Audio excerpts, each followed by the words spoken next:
자, 이제 동시행항명권을 공부를 할 건데요. 일단 여러분 교재로는 333페이지를 펴놓으세요. 자, 동시행항명권도 중요하고 또 위험부담도 중요합니다. 자, 네, 갑이 건물 가지고 있어요. 건물 가지고 있고 을과 매매 계약을 체결한 거예요. 자, 그럼 이제 갑은 을에게 일단 쉬운 것부터 이제 항상 점검하죠. 뭐 복잡한 내용도 일단 가장 기초적인 거에서부터 다 시작하면 뭐 여러분이 이해 못할 내용은 없어요. 자, 갑은 이제 건물 소유권 이전해 줘야 되고 을은 이에 대해서 뭘 지급해 줘야 되죠? 대금 지급해 줘야 되죠. 네, 갑하고 을이 1월 1일 날 매매 계약을 체결한 겁니다. 매매 계약 체결했어요.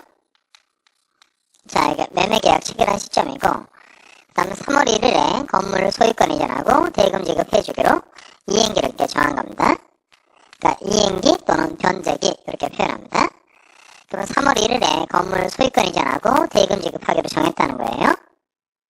자, 그러면 매매 계약을 체결했어요. 그러면 갑은 뭘 출연하고 있죠? 건물 출연하고 있죠. 건물. 을은 뭘 출연하죠? 대금 출연하죠. 그러니까 갑도 출연하고 을도 출연하는 관계이다. 그러면 유상계약이라고 그러고 유상계약. 그 다음 갑의 의무는 뭐죠? 위에 거죠. 건물 소유권 이전 의무. 을의 채무는 뭐예요? 대금 지급 채무죠. 그래서 갑이 부담하는 채무와 을이 부담하는 채무가 결연성, 주고받고의 관계에 있다. 그러면 쌍무계약이라고 그럽니다. 자, 그러면 요 매매 대금을 기준으로 하면 그 대금 지급을 기준으로 하면 이제 누가 권리를 가지고 있는 사람이죠? 갑이죠. 그러니까 갑은 매매 대금 지급을 기준으로 하면 갑은 채권자, 을은 대금 지급을 기준으로 하면 이제 채무자예요. 채무자. 자, 그러면 요 을의 대금 지급 날짜가 왔어요. 그러면 을의 대금 지급 날짜가 왔다. 이 말은 갑의 건물 소유권 이전 채무도 변제기에 왔다 놨다? 왔다 이겁니다. 왔다. 근데 갑이라는 사람이 건물 소유권 하나도 이전하지 않고 을에게 네가 먼저 나에게 매매 대금 지급해줘라 이렇게 청구할 수 있어요? 없어요? 그러니까 여기가 제일 중요합니다. 자, 갑은 건물 소유권 하나도 이전해주지 않고 을에게 먼저 대금 지급해줄 것을 청구할 수 있다 없다? 있어요. 있어요. 자, 그럼 이때 을이라는 사람은 갑이 소유권 이전을 안 했으니까 을도 매매 대금 지급 거절할 수 있다 없다? 있죠. 이런 을의 권리 이름을 동시이행의 항변권이라고 그럽니다.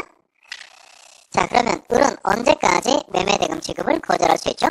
갑이 건물 소유권 이전해 줄 때까지만 거절할 수 있다는 겁니다. 그래서 자기 채무의 이행을 일시적으로 거절하는 거예요. 일시적으로 자기 채무의 이행을 거절할 수 있는 권리. 이게 동시이행의 항변권입니다. 자, 그래서 채권자가 자기 채무를 이행하지 않고 채무자에게 이행을 청구한 경우 채무자는 일시적으로 자기 채무의 이행을 거절할 수 있는 권리. 이게 동시이행 항변권입니다. 그러니까 일단 그 동시에 이행하자라고 주장하는 게 아니에요. 그러니까 을이 동시에 항변권을 행사한다는 말은 갑 네가 안 했으니까 나도 매매 대금 지급 못하겠다 이렇게 주장하는 겁니다. 자, 그래서 동시에 항변권은 쌍무계약의 양채무를 동시에 이행하자라고 주장하는 권리가 아니고 자기 채무의 이행을 뭐 할 수 있는 권리? 거절할 수 있는 권리예요. 그러니까 상대방이 채무의 이행을 제공할 때까지 이게 일시적으로의 뜻이에요. 상대방이 자기 채무의 이행 제공을 해줄 때까지 채무자는 이행을 거절할 수 있다. 이게 동시항변권의 뜻입니다. 다시 채권자가 자기 채무를 이행하지 않고 채무자에게 이행을 청구한 경우 채무자는 일시적으로 자기 채무의 이행을 거절할 수 있는 권리. 이게 동시항변권이에요. 그러면 항변권 중에 그 자기 채무의 이행을 영원히 거절할 수 있는 것도 있어요. 그런 건 이제 영구적 항변권이라고 그러고 자기 채무의 이행을 일시적으로 거절할 수 있는 항변권을 청구권의 효력을 그냥 잠깐 뒤로 연기한다 그래서 이걸 연기적 항변권이라고 그래요. 무슨 항변권이라고 한다? 연기적 항변권. 자, 근데 문제는 뭐냐면 요 동시항변권이 성립하려면 이제 세 가지 요건이 갖춰져야 돼요. 일단 동시항변권은 갑과 을이 체결한 한 계약이 일단 이런 계약이어야 돼요. 무슨 계약? 쌍무계약이 됩니다. 쌍무계약. 그다음 두 번째, 상대방 채무에 변제기가 도래해야 돼요. 상대방 채무에 변제기가 도래해줘야 되고, 그다음 갑이라는 사람이 만약에 지내주면서 을에게 대금 지급 청구를 했어요. 그럼 을이 동시행화명권 행사할 수 있어요? 없어요? 없죠. 갑이 이행을 한 거니까. 갑, 네가 안 했으니까 나도 안 하겠다. 이런 주장을 못 하겠네요. 그러니까 상대방이 자기 채무의 이행 또는 이행 제공을 하고 청구해야 된다. 하지 않고 청구해야 된다. 하지 않고 청구를 해줘야 됩니다. 자, 이게 동시행화명권의 성립 요건이에요. 간단한데 중요합니다. 자, 일단 무슨 계약이어야 한다? 쌍무계약이어야 됩니다. 쌍무계약. 그럼 쌍무계약은 결련성이 있으면 쌍무계약, 결련성이 없으면 편무계약이라고 그러죠. 그러니까 편무계약인 경우에는 원칙적으로 동시행화명권 생긴다, 안 생긴다? 안 생깁니다. 안 생깁니다. 자, 그 다음에 원래 동시행화명권은 을이 갑에게, 갑이 을에게 이렇게 동시행화명권을 행사하는 건데 당사자가 변경되는 경우도 있어요. 대표적으로 채권 양도 이런 거 생각하시면 돼요. 갑이 을에 대해서 가지고 있는 매매대금 지급 채권을 병이라는 사람에게 양도했다. 또는 채무 인수, 을이 지고 있는 대금 지급 채무를 정이라는 사람이 떠맡았어요. 채권 양도, 채무 인수 이렇게 당사자가 변경이 돼도 이제 요 표현이 중요합니다.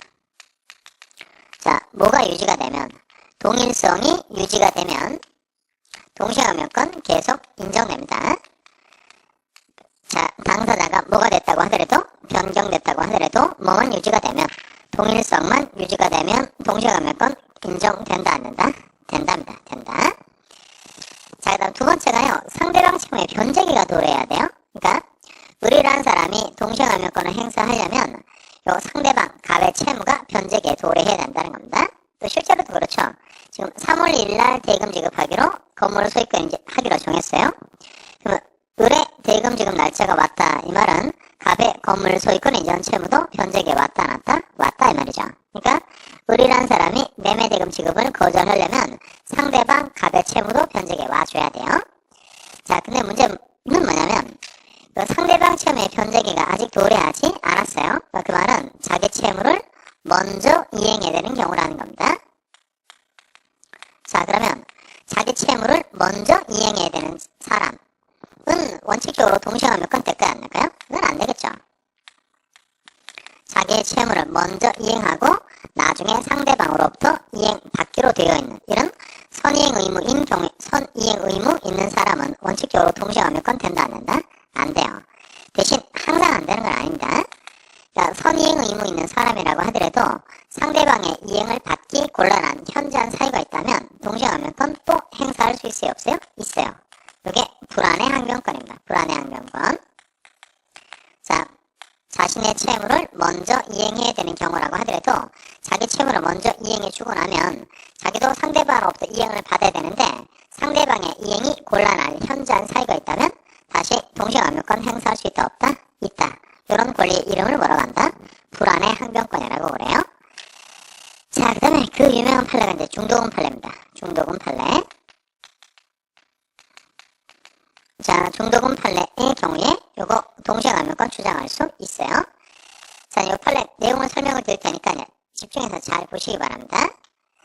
자, 갑하고 을이 건물 매매 계약을 체결했고 우리 매매 대금의 10% 해당되는 계약금을 이제 줬어요. 자, 그리고 이제 매수인이 중도금 지급하고 그 다음 이제 매수인이 잔금 지급할 때 매도인은 소유권 이전 등기에 필요한 서류를 교부를 해줘야 되고요. 그 다음 매수인 앞으로 소유권 이전기가 되면 이제 매수인 소유권 취득하게 되는 겁니다. 자, 갑이 건물 소유자라고 하고요. 그 다음에 을과 매매 계약을 체결했어요.